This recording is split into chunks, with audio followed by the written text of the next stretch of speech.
ইউএফসির upcoming দিনের সব থেকে বড় ইভেন্ট হোয়াইট হাউস কার্ডে UFC one and only American undisputed চ্যাম্পিয়নকে ব্যান করে দিয়েছে। এবং শুধুমাত্র তাই না, জাস্টিন গেছি ট্র্যাশ টক কোন লেভেলে চলে গেছে, সে এখন ইলিয়া টপুরিয়ার এক্স ওয়াইফকে নিয়ে টানাটানি করছে এবং সেখানে থেমে থাকবো না। এর পরের টপিক 3 নম্বর টপিক হচ্ছে UFC fight night Belal Mohammad versus গার্বেল বনফ্রামের ফাইট হবে এবং যে জিতবে সে টাইটেল কন্টেন্ডারে এসে যাবে। আর এই ফাইটটা হবে রবিবার 7ই জুন। আর এইগুলোর উপর একটা প্রেডিকশন বানাবো। তো চলুন শুরু করা যাক। কিন্তু তার আগে আমি বলি, আমি বাংলাতে এমএমএ এরকম ভিডিও বানাই। যদি আপনারা দেখতে পছন্দ করেন এমএমএ ভিডিও বাংলাতে, তাহলে অবশ্যই চ্যানেলটিকে সাবস্ক্রাইব করবেন, ভিডিওটিতে একটি লাইক অবশ্যই করবেন এবং যে বন্ধুরা থাকে তাদেরকে অবশ্যই শেয়ার করে দেবেন। চলুন শুরু করা যাক। তো ফার্স্ট টপিক হচ্ছে ইউএফসি হচ্ছে একটা আমেরিকান কোম্পানি এবং সে তার নেক্সট সব থেকে বড় মেগা ইভেন্ট হচ্ছে তার হোয়াইট হাউস কার্ড এবং সেই হোয়াইট হাউস হবে কার্ডটি অনুষ্ঠিত হবে আমেরিকার হোয়াইট হাউসে। এবং এখন যদি এই মুহূর্তে দেখেন তো আমেরিকার মাত্র একটি আনডিসপিউটেড চ্যাম্পিয়ন আছে, সে হচ্ছে শন স্টিকল্যান্ড। ইউএফসি তাকেই ব্যান করে দিয়েছে ইউএফসির হোয়াইট হাউস কার্ডে। সেই খেলাটিও এসে দেখতে পারবে না। হ্যাঁ, কারণ হচ্ছে আমরা সবাই জানি শন স্টিকল্যান্ডের কথা নিয়ে। শন স্টিকল্যান্ড সবসময় ট্র্যাশ টক করে। সে মাসখানেক আগে ডোনাল্ড ট্রাম্প এবং ইসরায়েলের প্রাইম মিনিস্টারকে নিয়ে খুবই বাজে মন্তব্য করেছে। বাট সে এটা এখন আমরা যে জেনারেশনে বাস করি সেখানে ফ্রিডম অফ স্পিচ সবার আছে, আর শন স্টিকল্যান্ড সেটাই বলেছে। কিন্তু যেহেতু এটা হোয়াইট হাউসে হবে, সেখানে থাকবে আমেরিকার প্রধানমন্ত্রী প্রেসিডেন্ট ডোনাল্ড ট্রাম্প এবং থাকবে ইসরায়েলের বড় বড় মন্ত্রীরা। এবং সে যেহেতু কয়েক মাস আগে তাদের বাজে বলেছে এবং আমরা সবাই জানি শন স্টিকল্যান্ড যে কোনো সময় এরিনার মধ্যে হোক কি অক্টাগনের মধ্যে হোক সে ফাইট নিয়ে নেয়। সে দেখে না যে সেটা কোন ইভেন্ট চলছে এবং কোথায় চলছে। হয়তো সেই কারণেই ইউএফসি তাদের একমাত্র আমেরিকান আনডিসপিউটেড চ্যাম্পিয়নকে ব্যান করে দিল এবং সেই জন্যই সে ইউএফসি হোয়াইট হাউস ইভেন্ট দেখতে পারবে না। এই নিয়ে তো সে ড্যানা হোয়াইটকেও পোক করা শুরু করলো এবং সে বারবারও বলছে যে আর আমাদের ফ্রিডম অফ স্পিচ আছে, তাই আমরা যা খুশি বলতে পারি এবং আমি আমেরিকা থেকে একমাত্র আনডিসপিউটেড চ্যাম্পিয়ন, আর আপনারা আমাকেই ব্যান করে দিচ্ছেন। এই নিয়ে সে আবার ট্র্যাশ টকে নেমে পড়েছে। তবে বাদ দিন, ওইসব যা হবে পরে দেখা যাবে। এরপর সেকেন্ড টপিক হচ্ছে জাস্টিন গেছি ইলিয়া টাপুরিয়ার সাথে তো তার ফাইট হবে হোয়াইট হাউস কার্ডে এবং সে এইটা নিয়ে ইলিয়া টাপুরিয়ার মাইন্ডের ভিতর ঢোকবার চেষ্টা করছে এবং তাই জন্যই হয়তো সে সব থেকে বড় উক্তি করেছে তার ওয়াইফের উপর। সে এটা বলেছে যে আমি জানি ইলিয়া টপুরিয়া সবসময় নিজের কথাই বলতে থাকে, তার সাথে একটা রুমে 30 মিনিট সময় কাটান, তাহলে আপনারা বুঝতে পারবেন যে ইলিয়া টপুরিয়া শুধু নিজের গুণগান গাইতে হাঁপিয়ে যায় না, সে শুধু নিজের কথা এবং নিজের কথাই বকে যায়। এবং সেই ক্ষেত্রে তার অপোজিটে যে থাকে সেটা তার ওয়াইফই হোক না কেন, সেও যে তার উপর ফার্স্ট্রেটেড হয়ে যাবে এবং তাকে ছেড়ে দেবে, এটাতে কোনো আশ্চর্যের জিনিস নেই। এটা আমি হলেও ঠিক সেটাই করতাম, এটা জাস্টিন গেছির মত। তবে তার কি এই উক্তিটা করা ঠিক হয়েছে? কারণ তার রিসেন্টলি ডিভোর্স হয়েছে এবং যেখানে সে তার একটা কোর্ট কেসে অলমোস্ট 1 ইয়ার আটকে ছিল এবং তাতে তার এমএমএ ছাড়াও তার পার্সোনাল কেরিয়ারও এক্সপোজ হয়েছে এবং ঠিক তার কোর্ট কেস মেটার 2 মাসের পরই এরকম বড় একটা মন্তব্য করা জাস্টিন গেছি আমার মতে তো মনে হয় একদমই ঠিক নয়। তবে দেখা যাক এটা আপনাদের কি মতামত থাকে, অবশ্যই যে মতামতটা হবে সেটা অবশ্যই কমেন্টে জানাবেন। এরপর আমরা আসছি ইউএফসি 3 নম্বর, আজকের ভিডিও 3 নম্বর টপিক। তার আগে ভিডিওটা যদি এতক্ষণ দেখে থাকেন তো একটা তো লাইক করে দিন ভাই এবং চ্যানেলটিকে অবশ্যই সাবস্ক্রাইব করে নেবেন। কারণ আমার যখন 50টা সাবস্ক্রাইবার কমপ্লিট হবে আমি ইউএফসি লাইভ ইভেন্ট, শুধুমাত্র ইউএফসি কেন, আমি ওয়ান চ্যাম্পিয়নশিপ, পিএফএল এবং ম্যাট্রিক্স ফাইনাইটের মতো বড় বড় ইভেন্টগুলোকে লাইভ স্ট্রিম করা শুরু করবো এবং যেটা আপনারা বিনা পয়সায় দেখতে পারবেন। তো দেরি না করে একবার অবশ্যই লাইক করে দেবেন চ্যানেলটাকে। চলুন যাওয়া যাক পরের টপিকটাতে। দেখুন, এ সপ্তাহে যে খেলাটা হবে সেটা সত্যি বলতে খুব একটা বড় ইভেন্ট নয়, লিটারেলি একটা নর্মাল ইভেন্ট। বাট এর উপরে আমি একটা ছোট্ট প্রেডিকশন দিচ্ছি।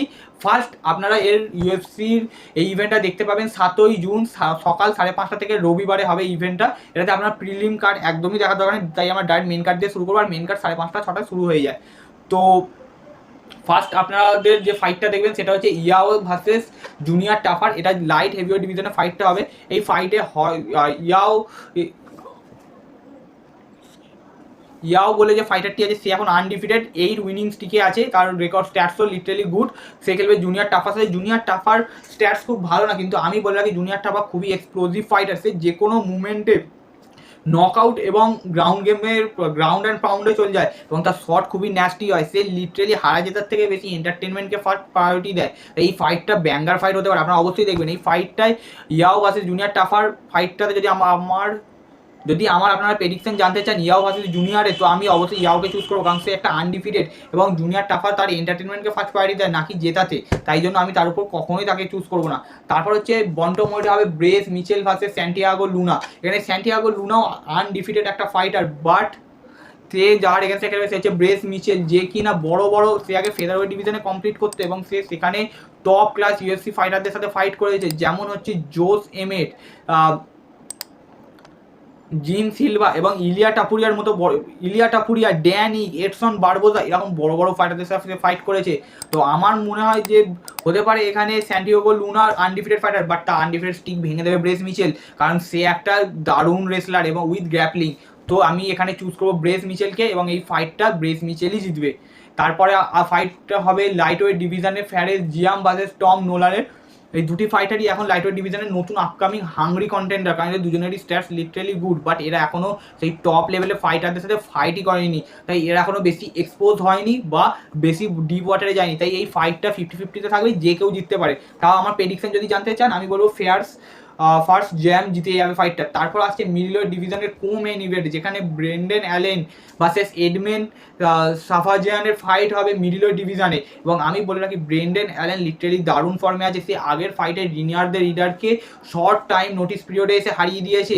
মানে ব্রেন্ডেন অ্যালেন সে তো চ্যাম্পিয়নশিপের জন্য ফাইট চাইছিল, বাট তাকে এডমেন নামের একটা আনর্যাঙ্কিং বা লো র্যাঙ্কিং ফাইটারদের সাথে দিয়েছে। আর আমার মনে হয় যে ওয়ান চ্যাম্পিয়নশিপের ডবল চ্যাম্পিয়ন ছিল রিডার, তাকে লিটারেলি শর্ট নোটিসে এসে হারিয়ে দিয়েছে। সে এরকম ফাইটারদেরকেও অবভিয়াসলি ফিনিশ করে দেবে এবং আমার মনে হয় এই ফাইটটা ব্রেন্ডেন অ্যালেনই জিতবে এবং সে জেতার পর ডাইরেক্টলি কল আউট করে দেবে চ্যাম্পিয়নশিপ অথবা একদম টপ ক্লাস কন্টেন্ডারদের। আর যেখানে আমার মনে হয় ইউএফসি সেটাতে রাজিও হবে, কারণ ব্রেন্ডেন অ্যালেন লিটারেলি একটা গুড ফাইটার এবং তার এক্সপিরিয়েন্সও প্রচুর।